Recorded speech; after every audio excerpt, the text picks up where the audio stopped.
Deixar um legado real é quando você é reconhecido como um dos pilares da história jurídica de Mato Grosso do Sul, fazendo parte de uma geração que ajudou a construir o Estado, não apenas no sentido administrativo, mas também institucional.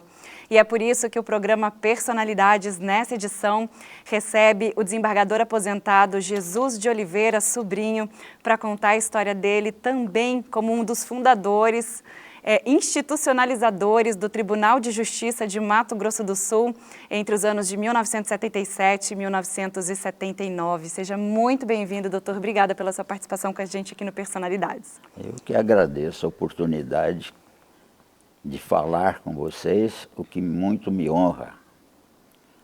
Gostaria que o senhor comentasse com a gente como foi a juventude, né, em Minas Gerais, a cidade que o senhor nasceu, e como é que era participar de um concurso público na época, no Brasil?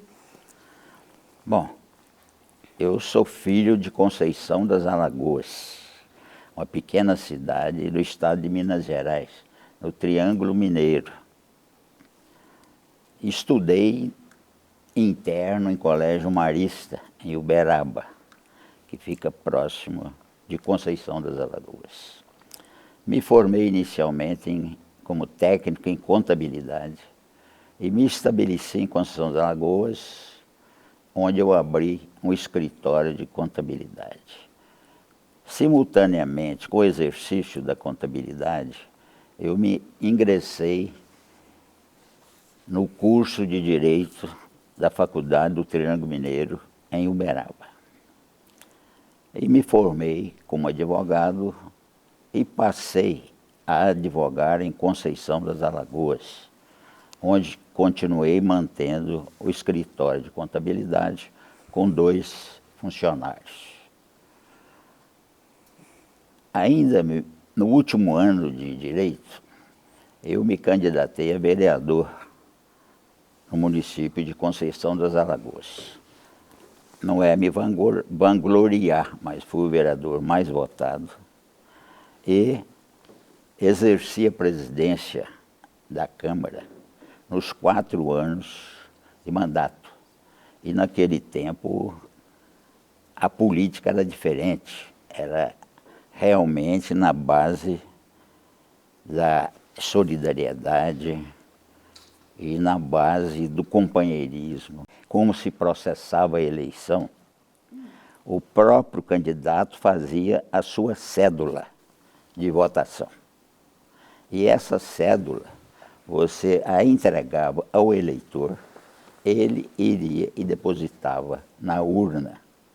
Era a época em que falava nos currais eleitorais. Quer dizer, os chefes políticos traziam os eleitores das fazendas, faziam o que a gente chamava de quartéis, onde eles passavam a noite e ali era servido churrasco, essas coisas. E no dia seguinte, alguém acompanhava o eleitor até a sessão onde ele iria votar, porque você entregava a sua cédula a ele, e aquela cédula é que ele depositaria na urna. E se você deixasse ele caminhar para a urna sozinho, certamente o adversário iria pegar sua cédula e entregar dele. Muito bem, mas de qualquer forma, eu fui o candidato mais votado e não obstante aquela diferença e aquela adversidade entre os 2 partidos, lá predominava o DN e PSD, eu fui o presidente da Câmara durante os 4 anos do meu mandato. Mas também aquela experiência me serviu para me dizer que a política não era o meu caminho. E por quê? A política não era o caminho do senhor? O que fez o senhor mudar de ideia? Na política, a pessoa que não tem moral para falar o seu nome se julga no direito de falar mal de você. Uhum. E eu, por exemplo, não tolerava essa situação. Então, entendi que não era política e me dediquei à advocacia e ao escritório de contabilidade. Mas, de qualquer maneira, não querendo seguir a carreira política, eu não é, como eu disse, vangloriar, mas eu poderia ser o prefeito, que todos queriam que eu fosse o candidato. Eu entendi que deveria seguir outro caminho. E, nesse momento, surge uma publicação no Diário Oficial de Minas Gerais da abertura de um concurso em Mato Grosso. E onde eles publicavam, inclusive, o valor dos vencimentos, que eram 10 vezes superiores ao vencimento de um juiz do estado de Minas Gerais. Então eu fui a Cuiabá, fiz a minha inscrição e fiz o concurso, sendo bem aprovado, mas eu praticamente não escolhi a comarca, acabando sendo nomeado para a comarca de Dom Aquino. É uma pequena comarca de uma cidade que fica à direita de Jaciara, para quem vai para Cuiabá, entre Rondonópolis e Cuiabá. E ali eu permaneci apenas por 4 meses. Eu entrei na magistratura do Mato Grosso na melhor hora possível. Primeiro, porque não havia juízes. Segundo, porque na época só existiam 2 entrâncias. Então, com 4 meses, eu fui promovido para Dourados, que era a 2ª entrância. Então, eu já estava em fim de carreira. Dourados, o que havia acontecido em Dourados? Eu sempre tive muita sorte. Os juízes anteriores, um havia sido posto em disponibilidade e o outro havia sido cassado pela Revolução. Então, entendiam que Dourados era uma comarca difícil. E o contexto político da época, acho que contribuía também. Sim, com as evidentemente, com a inconsistências. disposição de assumir Sim. a comarca de Dourados e ali trabalhar. E exatamente a comarca de Dourados, os advogados, né, me promoveram. Por quê? Porque realmente eu não acho que todo homem deve cumprir o dever. Mas eu nunca dei uma sentença ou um despacho fora do prazo. E com isso os advogados que não estavam acostumados iam a Cuiabá, ao tribunal, para pleitear um habeas corpus, alguma coisa, e eles falavam bem de mim. Com isso, depois de praticamente 3 anos, um desembargador me sugeriu que eu pedisse remoção para Campo Grande. Sim. Também era a 2ª.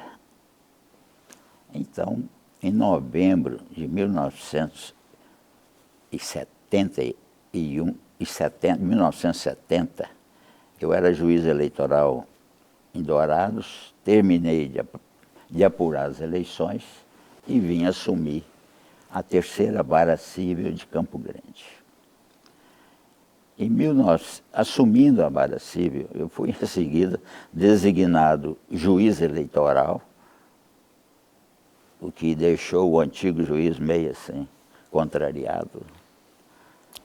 Essas designações você não participava delas, Sim. O tribunal é que resolvia. E, ao mesmo tempo, eu fui designado para responder pela comarca de Camapuã. E o senhor é nascido em 1938, certo? 38. E aí o senhor comentou dos anos 70, com 32 anos o senhor tinha, já tinha vivido tudo isso, com 32 anos.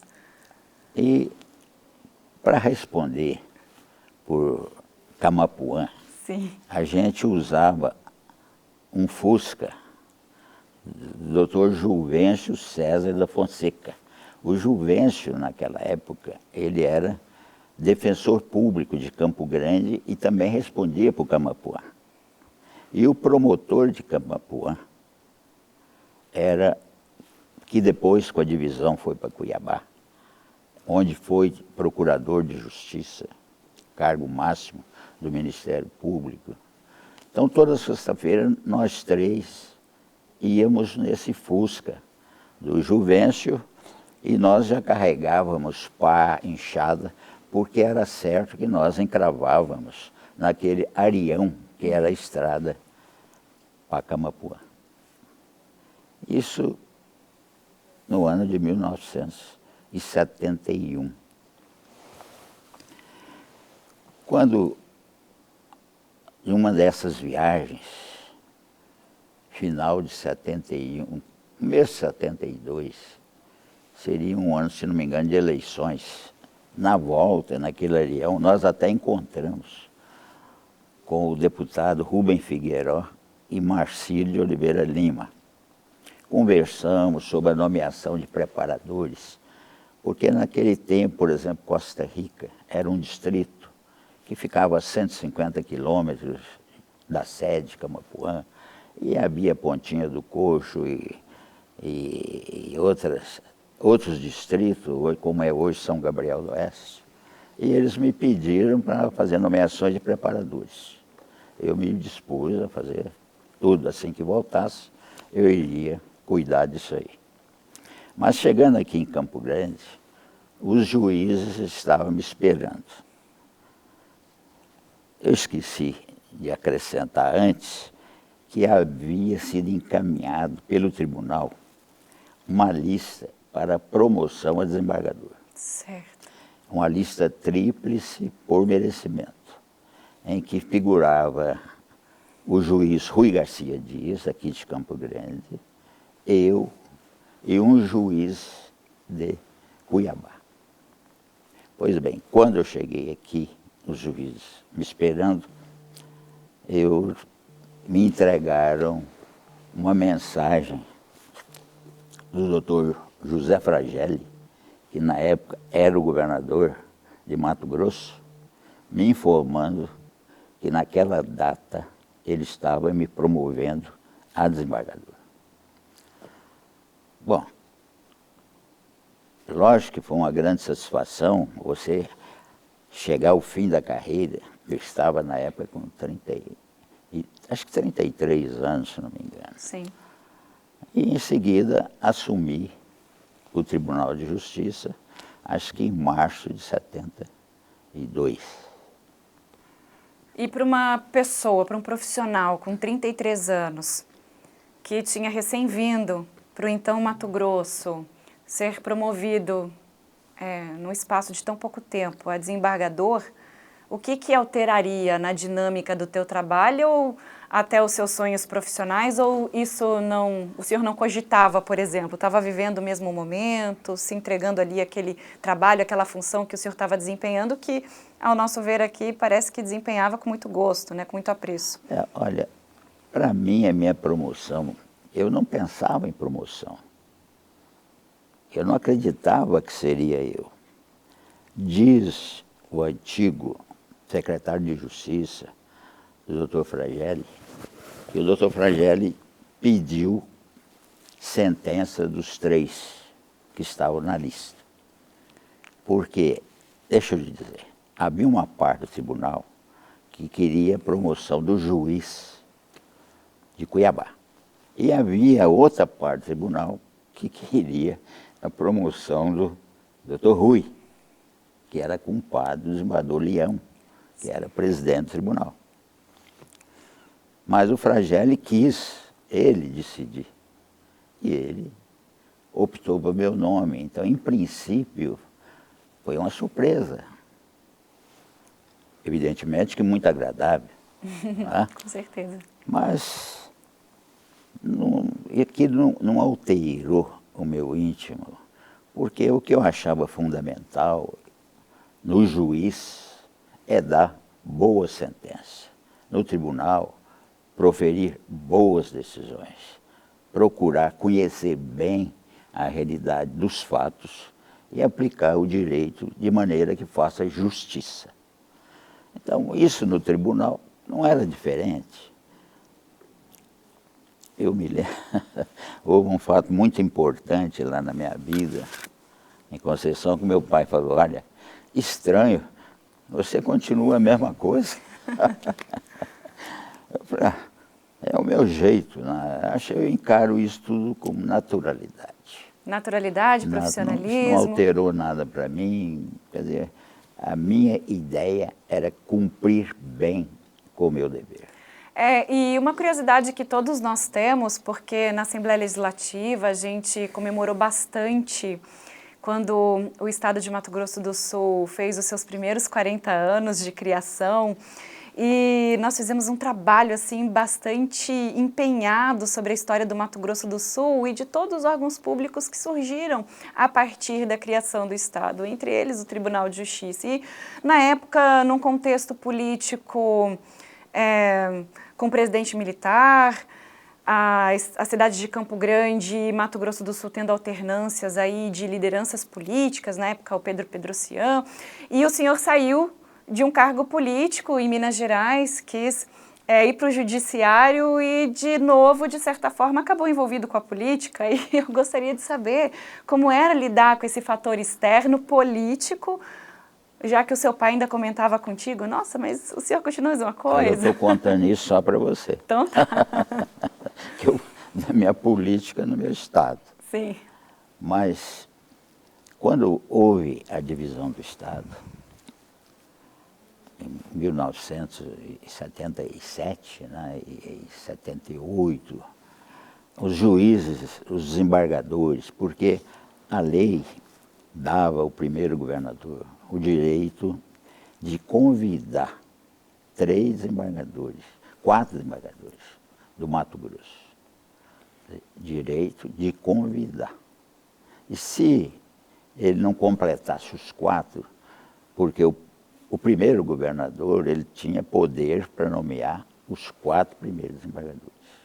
Esses 4 queriam indicar os outros 3 para formar os 7, que era o número que foi criado pela lei complementar que dividiu o Estado.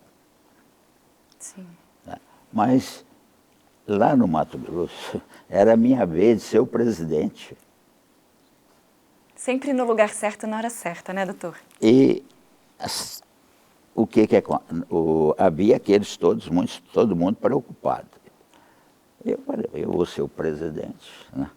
E eu te confesso que eu gostava de Cuiabá.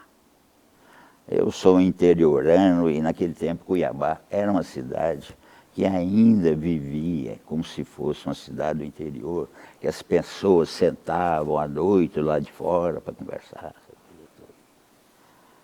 Quando eu recebo um telefonema de um que seria depois chefe da Casa Civil, do doutor Arri Amorim Costa, em que ele me convidava para vir integrar o Tribunal de Mato Grosso do Sul. Eu até então indaguei. E quais são os outros que serão convidados? Ele falou, isso eu não posso dizer. E o senhor vai fazer o favor de também não dizer que o senhor foi convidado. Sim. Eu falei, olha, como eu já estava assim preparado para ser o presidente do Tribunal de Justiça do Mato Grosso, eu falei, vamos fazer o seguinte, você me dá uma semana de prazo para mim pensar. Vou consultar minha família. Como eu havia passado como juiz por Campo Grande, embora 1 ano e pouco, a minha esposa e os filhos parece que gostaram muito de Campo Grande e falaram lá, não, o senhor tem que aceitar. O senhor tem que aceitar. E eu demorei até um pouco e o imediato do governador me ligou e falou, olha, o senhor precisa nos dizer se o senhor aceita ou não. Eu falei, não, eu aceito. Então, aceitamos. E ele não sabia quem eram os outros 3, que ele iria nomear os 4 primeiros. Mas quando já foi mais para o final de 78, aí todos ficamos sabendo e nos licenciamos. Eu, desembargador Leão e desembargador Sérgio, éramos os desembargadores de Mato Grosso que foram escolhidos. Nos licenciamos do tribunal. E o doutor Rui Garcia Dias se licenciou da vara em que ele atuava em Campo Grande. para o quê? Para elaborarmos a lei de organização judiciária, o regimento interno do tribunal, definir o regimento da secretaria do tribunal, verificar os funcionários que nós precisaríamos e também propor a lei criando o quadro de servidores. Tudo isso tinha que ser feito antes do dia da posse do governador e nossa, que era no dia 1º de janeiro de 1979. Certo, doutor. Eu vou te interromper um pouquinho, porque a gente vai para um rapidíssimo intervalo, o programa Personalidades com o desembargador aposentado Jesus de Oliveira Sobrinho, contando aqui uma história fascinante sobre a criação de Mato Grosso do Sul, em específico do Tribunal de Justiça. Então a gente já volta, não sai daí.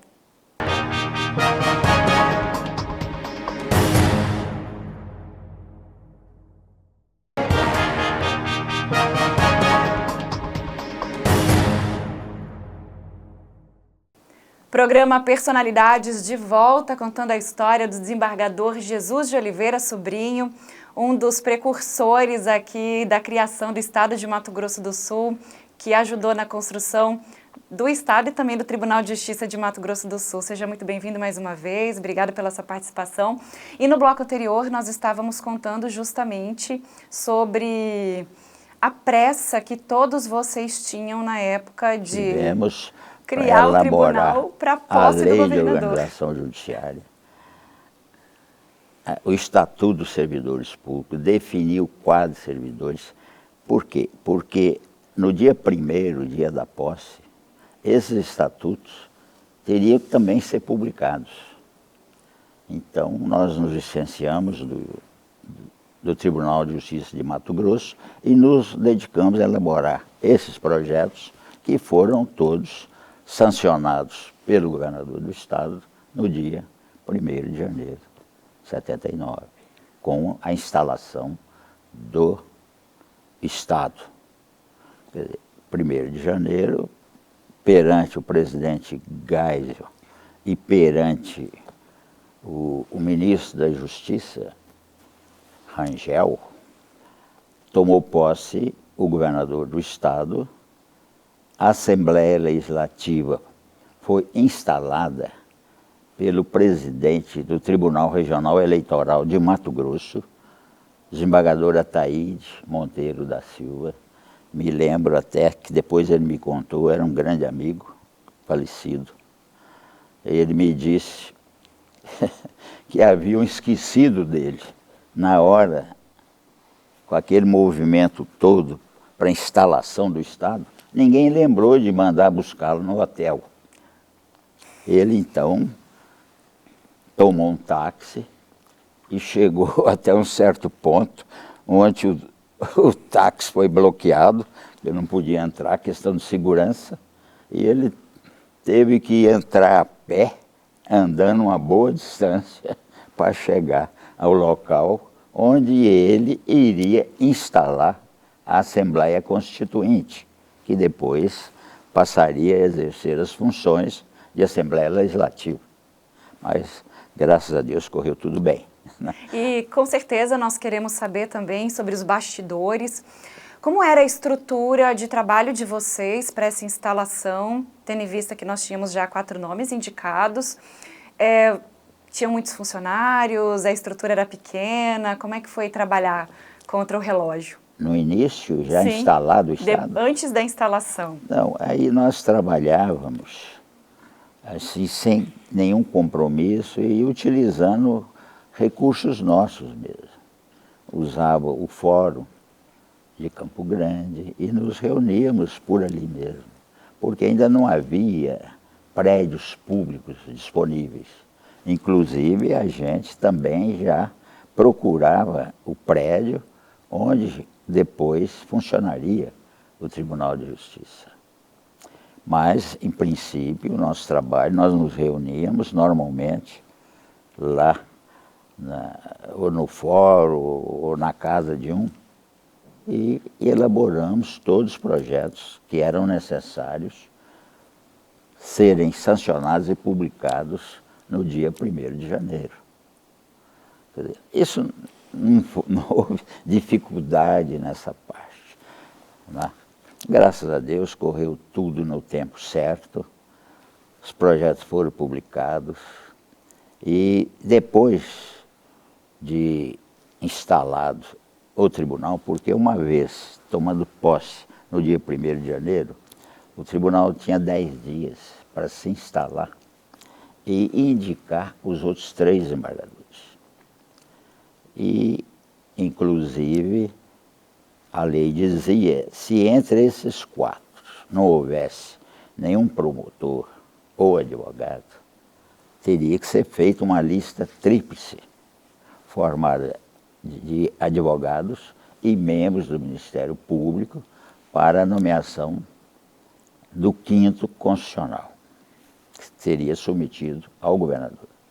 Quer dizer, foi feita essa lista, se não me engano, figuraram nessa como advogado o desembargador Iga, se não me engano, o juiz, o advogado Walter Mascarenhas Barbosa, e o 3º advogado, esse eu não me lembro bem se foi o Augusto Corrêa da Costa, não me lembro bem. Sim.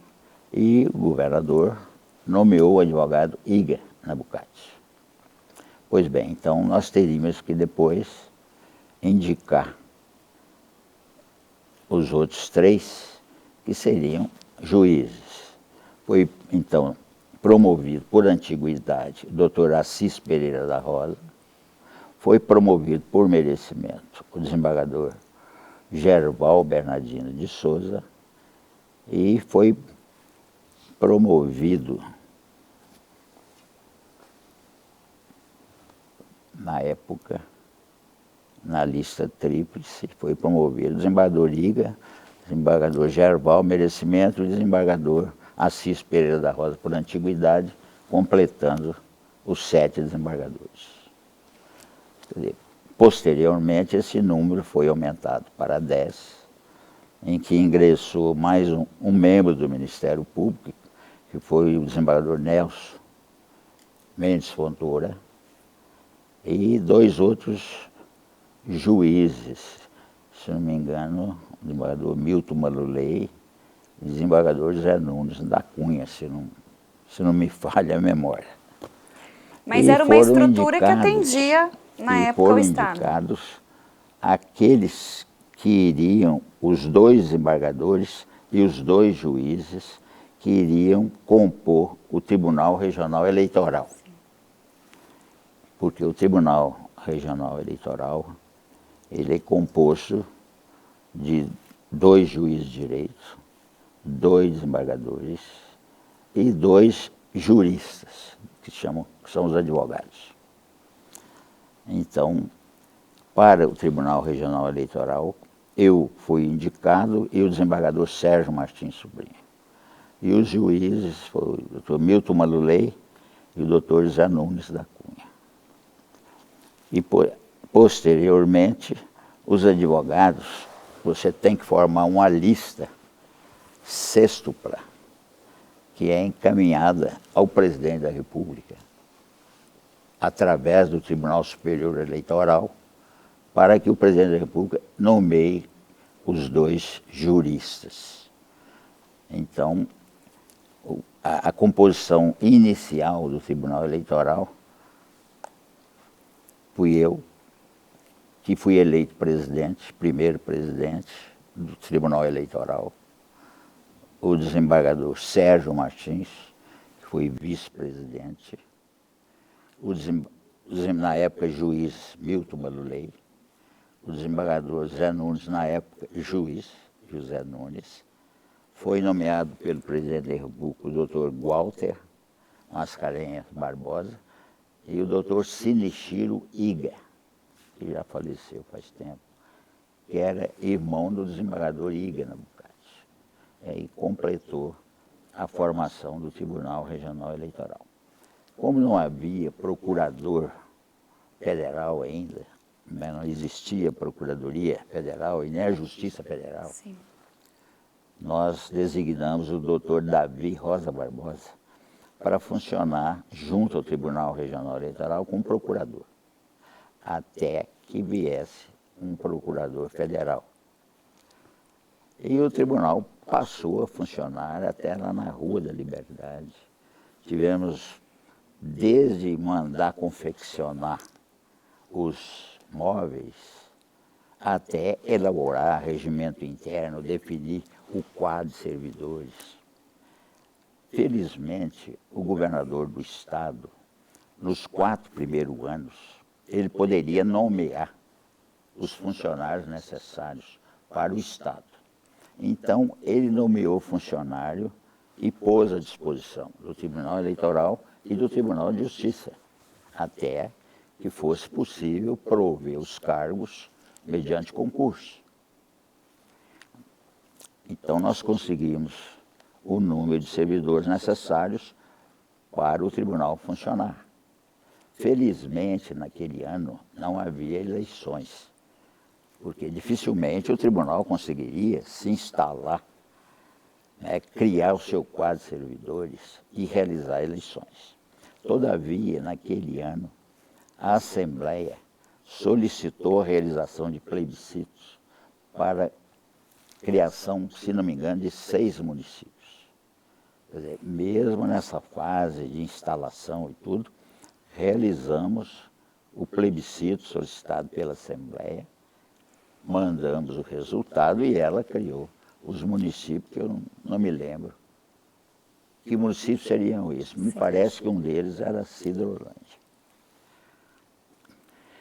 E assim o tribunal funcionou até que o presidente da República nomeasse os 2 juristas, que acho que acabou recaindo no Walter e no Sinichiro, e viesse um procurador federal de São Paulo para cá, e o juiz federal de Cuiabá passou a vir funcionar junto no eleitoral. Então o senhor trabalhava bastante, trabalhou muito nessa época, nesses 2 anos. Nós tínhamos que fazer também, definir o regimento interno, definir quadro de servidores. E no eleitoral, o quadro de servidores, tudo isso você submete ao Tribunal Superior Eleitoral.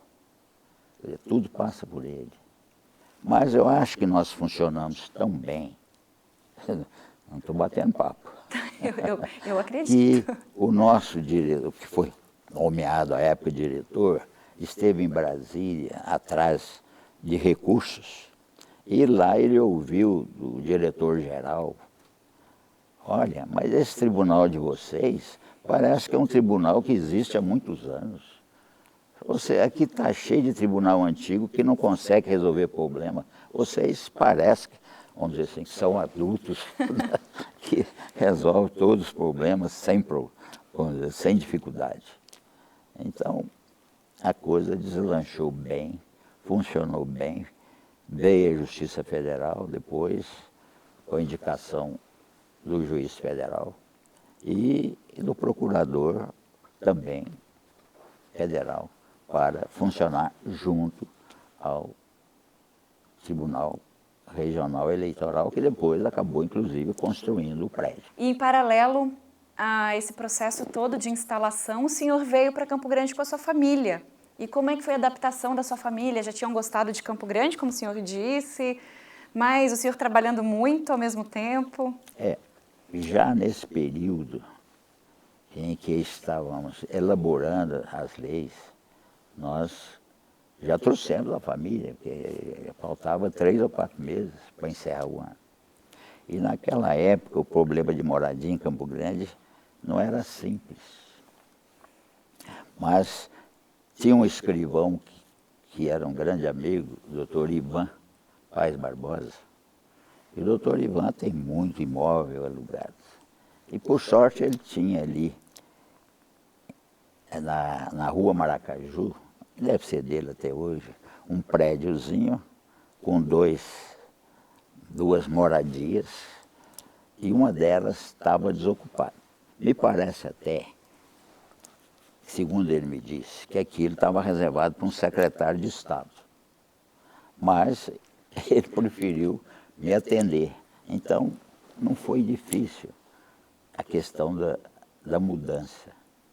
E já, logo de início, eu cuidei de financiar uma casa. Foi ali na Rua das Garças, ali perto do Instituto das Freiras lá.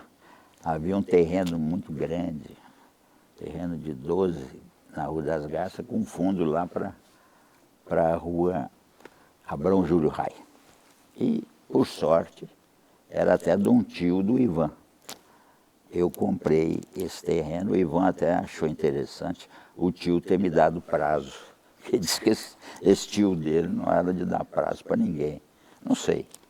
Bom, o fato é que eu comprei esse imóvel e já em seguida financiei no Bradesco a construção da casa, onde eu moro até hoje.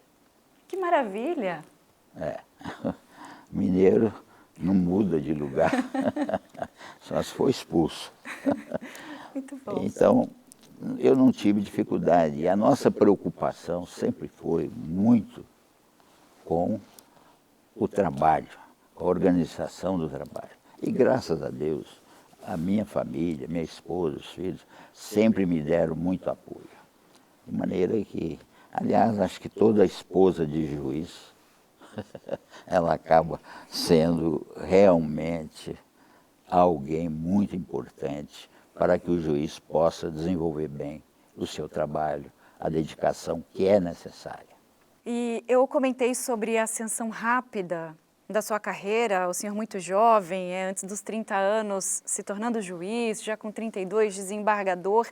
Mas nesse processo, desde a instalação do Mato Grosso do Sul, do Tribunal de Justiça, para que vocês dessem andamento para o trabalho, o senhor comentou ali um período de 4 anos, ainda bem que não teve eleições, mas logo em 88 a gente teve a situação envolvendo a nova Constituição brasileira, né, o Brasil mudando de regime, e eu imagino que para vocês tenha sido uma década assim realmente muito intensa.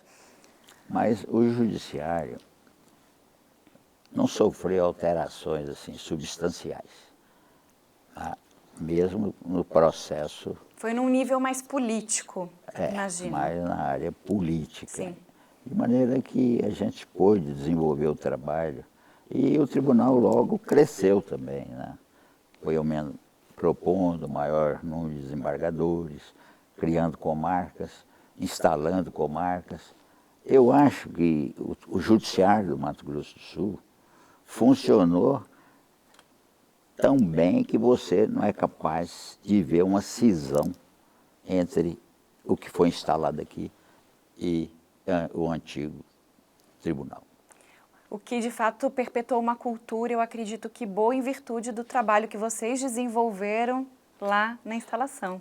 Sim, o desembargador Leão era desembargador antigo, tinha muita experiência. Eu era, em seguida, e depois eu fui corregedor-geral do Estado de Mato Grosso, e nessa época a gente viajava numa caminhonete C10, viajava o estado todo. Então eu conhecia bem aqui o sul, também o norte, que também naquela época terminava em Barra do Garça e terminava em Diamantino. Mas quando dividiu o estado, os paranaenses, os gaúchos já estavam chegando e subindo, porque enquanto eu estava lá, Mato Grosso terminava em Diamantino. Você não subia a serra. Eles vieram subir a serra, encontraram aquelas terras todas cheias de mato da melhor qualidade e avançaram. Mas quando houve a divisão, Mato Grosso já estava começando a crescer no aspecto de produção e conquistando o norte. Sinop estava com 2 ou 3 casas naquela época, mas já o pessoal dirigindo para lá. E hoje já Quer é dizer, uma hoje cidade tem realmente... grandes cidades lá. É o maior produtor de grão, mas aqui ele já começava. Eu até tenho uma impressão que a divisão do Mato Grosso tenha muito a ver com a segurança da federação. Porque é um estado de excelentes terras, de um tamanho, né, de um tamanho excepcional e com uma divisa externa muito grande. Então, eu imagino que o Geisel, que era um estrategista, tenha visto que havia necessidade de dividir o estado para maior segurança da federação. Isso é opinião pessoal minha, nunca li nada sobre isso. Por quê? Porque quando havia o movimento da divisão, as comunicações entre o sul e o norte eram praticamente inexistentes. Não era entre o sul e o norte. Quando eu fui juiz, lá em Dom Aquino, de Cuiabá vinha um ônibus 2 vezes por semana. Não tinha comunicação telefônica. 2 vezes por semana eles traziam o diário oficial. Então você imagina com o sul. A comunicação era dificílima. Por isso havia um movimento de divisão do Estado. Mas eu acho, pelo menos o que eu senti, que quando houve a divisão, o movimento não era tão grande.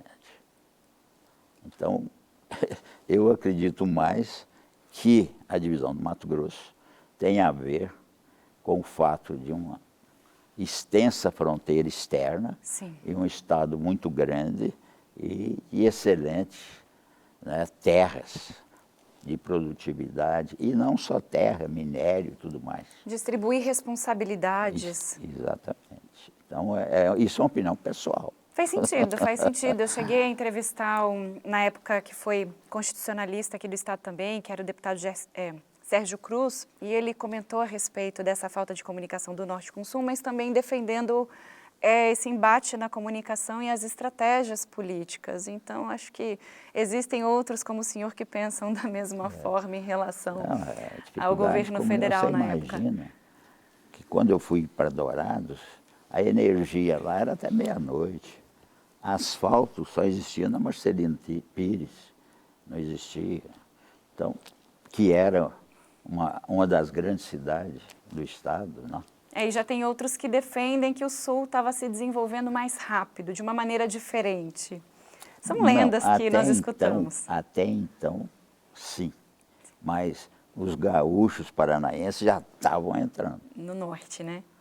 Já estavam entrando no norte. Ali, Alto Garças, Alto Araguaia, não era a mesma coisa.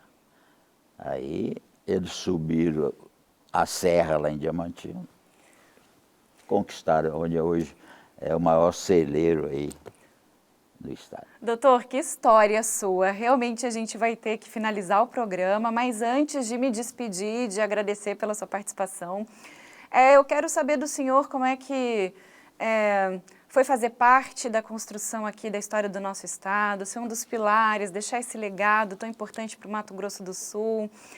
O senhor que mudou de vida profissional, assim, da política para o judiciário, a partir de uma propaganda, de um concurso público, mas confiando na sua competência. Na verdade, eu terminei fazendo parte da administração do Estado. Fazendo parte da administração do Estado, exatamente.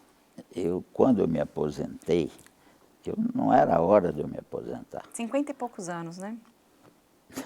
Não tinha 50. Não tinha 50 anos. Na época o pessoal aposentava muito cedo. O doutor Marcelo Miranda foi eleito governador, foi em casa me pedir para me aposentar, porque uma das coisas que ele desejava era organizar a Procuradoria-Geral do Estado, porque o Estado já contava com 7 anos e não existiam os advogados públicos.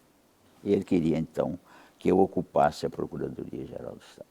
Eu pensei comigo, como eu acho que no judiciário eu já prestei o meu serviço, quem sabe eu posso ser útil. E realmente assumi a Procuradoria, fiz a lei orgânica da Procuradoria, o projeto, encaminhei para a Assembleia. E fiz o primeiro concurso de procuradores do Estado. Inclusive, ainda existe um do primeiro concurso, que é o doutor Rafael Codibelli. Ele fez o primeiro concurso ainda quando eu era procurador. Mas só fiquei lá 2 anos, porque veio a Constituição de 88 E o doutor Marcelo, então, pediu que eu passasse para a Secretaria de Administração, porque a Constituição de 88 passou a exigir a licitação nas compras públicas, então precisava elaborar o Estatuto de Licitações e estabelecer um regime jurídico único para os servidores públicos. Então precisava fazer o Estatuto dos Servidores tratando dessa unificação. Então eu passei para a Secretaria de Administração, que foi um período duro. Por quê? Porque até a Constituição de 88, funcionário público não tinha direito de sindicalização e nem de greve. A Constituição de 88 deu esse direito. E como tem aquele ditado, quem nunca comeu mel quando come se lambuza, aí eles criaram uma série de sindicatos, e foi greve, foi mais não sei o quê. Por isso que ficou conhecida como a Constituição Cidadã, que ficou conhecida na época. Mas, graças a Deus, terminamos bem. Bom, então, se sentindo aí recompensado emocionalmente, profissionalmente, pela história que o senhor construiu. Então, a gente deseja os parabéns aqui, por contribuir tanto com o nosso Estado. Eu que agradeço essa oportunidade de falar e contar alguma coisa. Evidentemente que não tenho arte suficiente para contar o que talvez fosse mais importante do que eu relatei. Mas, de qualquer maneira, espero ter contribuído com o objetivo que vocês pretendiam. Contar a sua história é a sua arte. Obrigada pela sua participação mais uma vez, doutor. Eu que agradeço. Obrigado. Bom, e é assim que a gente encerra mais uma edição do programa Personalidades da TV Alemes. E a gente volta no próximo programa com uma nova história para vocês. Até mais. Tchau, tchau.